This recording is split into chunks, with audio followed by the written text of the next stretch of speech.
Falling in Reverse Drugs. This is the trilogy. Before we get started, I had a few amazing comments on my reaction to part 1 and part 2, so Losing My Mind, Losing My Life. And I'd like to share some of that because I think I need some context before getting into this. It's a bit hard for me to juggle knowing how much research I have to do before getting into something and just giving my raw reaction, my raw, like, me finding out like what the whole story behind it is. But Therapy Girl here, first of all, thank you for becoming a member so she can see videos like this earlier than everyone else. Everyone gets to see it eventually, but it's one of the perks to be a member of the channel. So thank you. She shared an amazing excerpt, which is just like an outline of everything that I should probably know. So I'm just going to go over it really quickly before we get started for anyone else that's new to Falling in Reverse. So Ronnie, as we talked about in the past reactions, he's a genre bender. He knows how to do a lot of things, different kinds of music, but he grew up listening to rap as well, which is why we see him use techniques that are used by the top tier rappers out there right now. The second thing is he has a pretty hard past. He was abandoned by his mom at a young age, struggling with addiction. He went to prison. So there's a lot that happened there. He wrote some of his music while he was there. He's also talked about his fans, right? And in part 2, he's talked about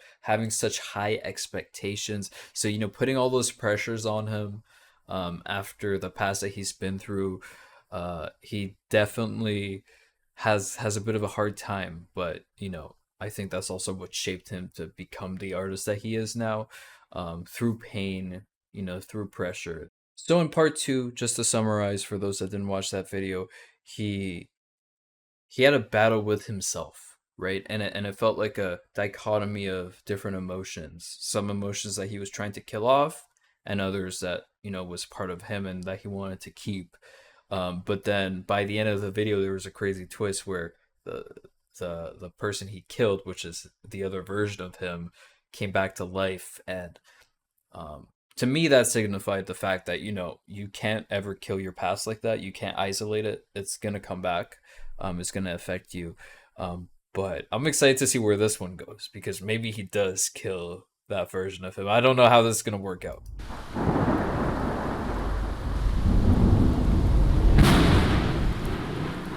Okay.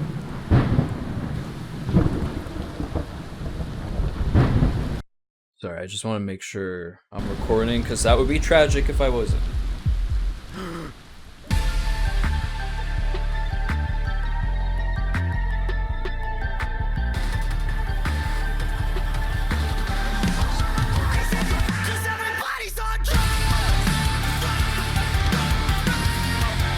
First of all, the video, there's like the glowing stuff that's happening around the instruments.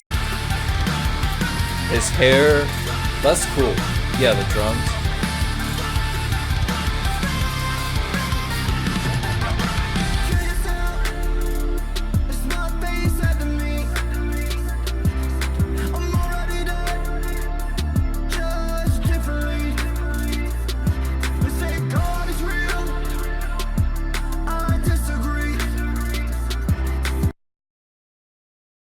Oh, so we're diving deep into it. This is like serious topics.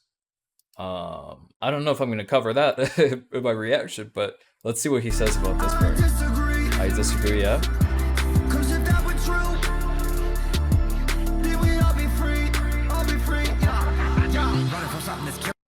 Okay, so I will very briefly cover this. I don't want World War III in the comments section below. So I'll say personally where I'm coming from. I've bounced around being religious and agnostic. So, I've struggled with that internal conversation with myself.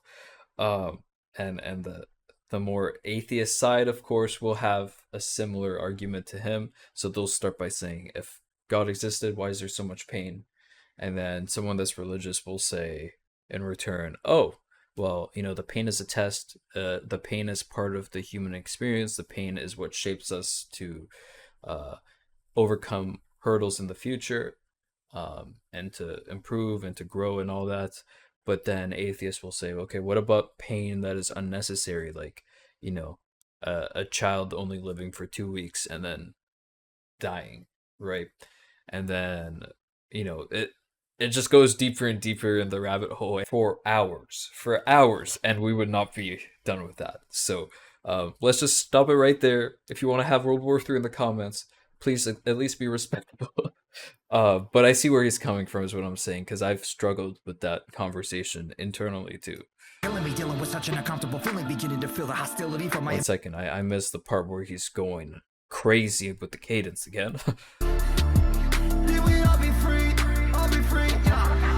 Running from something that's killing me, dealing with such an uncomfortable feeling, beginning to feel the hostility from my ability of slowly becoming a villain. I just want to thank all my fans, especially without you is a death to me. I don't consider myself a celebrity, but I'll be doing this shit till I'm 70. This is my destiny, this is the best of me. It's an incredible feel on the ground, letting it go, I'm letting you know. We're killing ourselves on the loud. So something I want to point out here is he's shouting out his fans here, and in the last one, he also criticizes his fans, and that shows me that he's not a black and white thinker. He's faceted.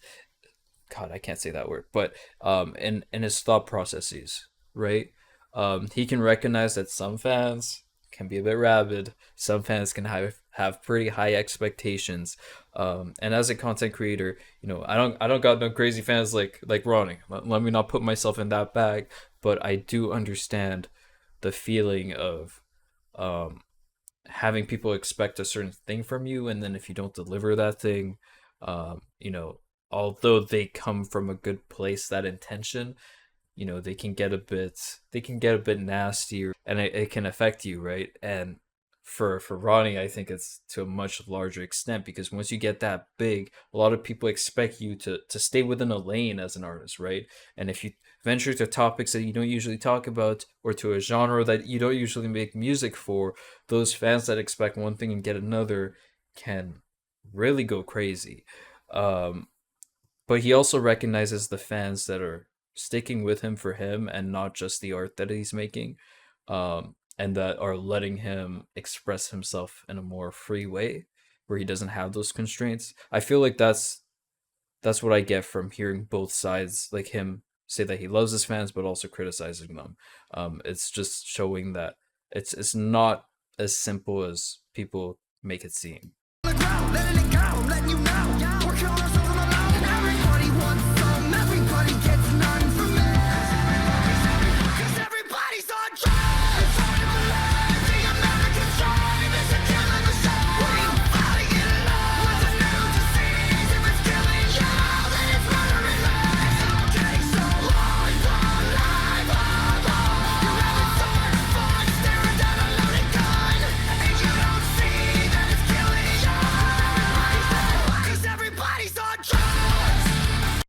Oh, okay, so video wise, this is crazy. Okay, he's gonna wake back up other version of him. Um, but that's the hook, right? That has to be the hook. That's an insane hook. That is catchy. There's meaning behind it, right? Saying that everyone's on something, everyone uh he might literally mean everyone's on drugs, but I don't think that's what he means. I think that he just means everyone is under the influence of something.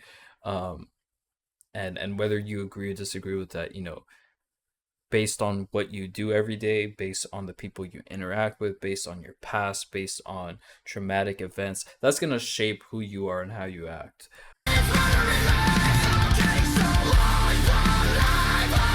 And maybe I'm reading into this.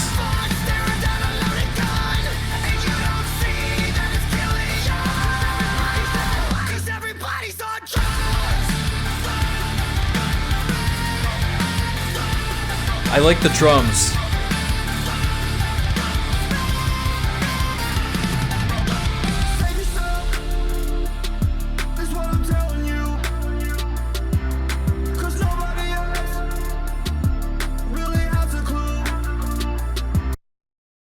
Yep. We've heard that concept before. Like, adults seem like they know what they're doing, and then you become an adult and you're like, wait a minute, no one knows what they're doing. So he's saying, take care of you, because at the end of the day, you're the one that's piloting your body. So no one's gonna, you may have loved ones and all that, but you need to learn how to live with yourself, take care of yourself, to save yourself first. And then once you're in a good position, you can save others. I think that's That's a good way to think about things. Even in the airplane, right? Put your mask on first, then help the person next to you, because you can't help them if you're running out of oxygen, right? I'm telling you, 'cause nobody else really has a clue. Until your face, Yeah, that's his daughter again. like heroin. Accept the pain, just to feel again. Make me feel like everybody wants some. So I've never done a heroin. I don't know, but from the way he expressed that, it feels like it takes away the pain, right? And he's saying you need that. Don't don't do drugs, kids. You need to have that feeling of pain. It's part of being a human. Feel again. Make me feel like everybody wants some. Everybody gets none from me. 'Cause everybody's on drugs. Hard to believe the American dream is a kill in the sun. This is amazing, by the way. What's a new disease? If it's killing you, then it's murdering me. Okay, so hard. If it's killing you, then it's murdering me. That goes so deep. That goes so deep. That's a beautiful way to write something. That's a illustrative way, poetic way to put such a simple concept, right? It's none from me. 'Cause everybody's on drugs. Hard to believe the American dream is a kill in the sun. I'm falling in love. Yo, Disease, if it's killing you, then it's murdering me. Okay, so hard, live, you're having so much fun staring down a loaded gun, and you don't see that it's killing you. Everybody is down from the neck up, trying to get their heads up, searching for a way out. This is a dying nation, so complacent. Spirits need awaken. What are we waiting for? Fuck. Die, motherfucker! Die, motherfucker, die! Cause everybody's on. what the fuck? This is allowed on YouTube? This is some like Game of Thrones. So he kills it. He kills him. He kills the other version of him. That was shocking. I did not expect that on YouTube. I'll be honest. Do I know you? No, not really. You seem so familiar. I'm your son. Oh, my son. I'm sorry, I was never. So this is him. This is maybe his way of coping, right? Because his mom abandoned him. That's what I know about it.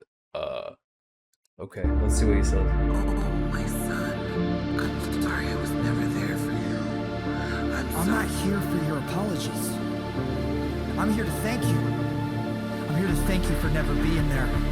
Because it made me the person I am today. And without that, I don't know where I'd be. So this is my first hello. And this is my last goodbye. The American dream is a It's not focusing. I got such heavy goosebumps by that. Oh my god. Oh my god, that is so motivating and so visceral.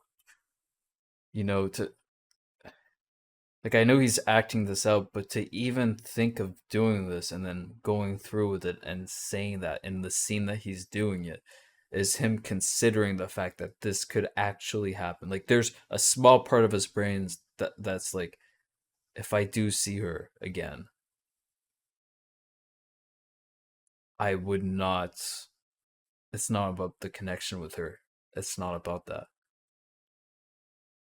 It's about shaping something traumatic, something depressing, something dark, something that would destroy someone, and he's using that pain and twisting it in a positive way and using it as fuel to become successful and to do what he's doing now, right? That's so motivational. Wow, that's So this is my first hello, and this is my last goodbye. My first hello and my last goodbye.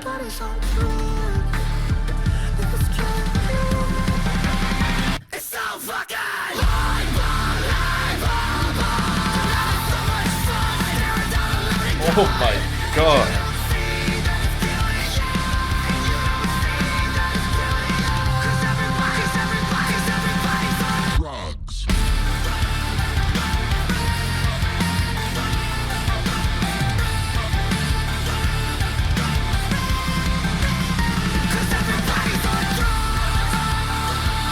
I love how the whole band is feeling it too, you know, like they're going hard and the guy on the drums is like yelling. It feels like, bro, this got me in my feels.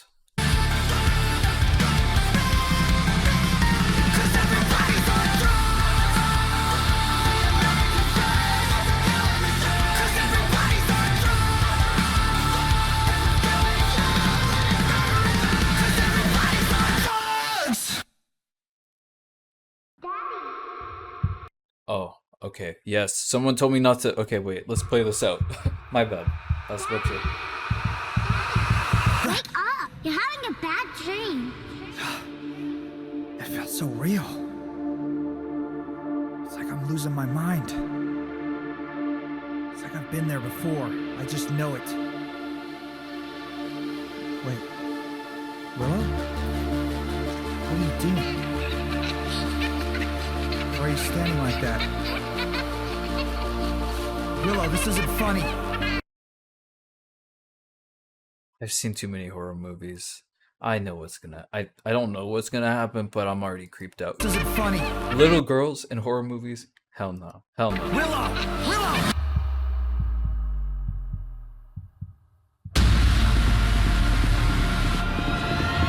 You've been asleep for a very long time. You've gotta be fucking kidding me!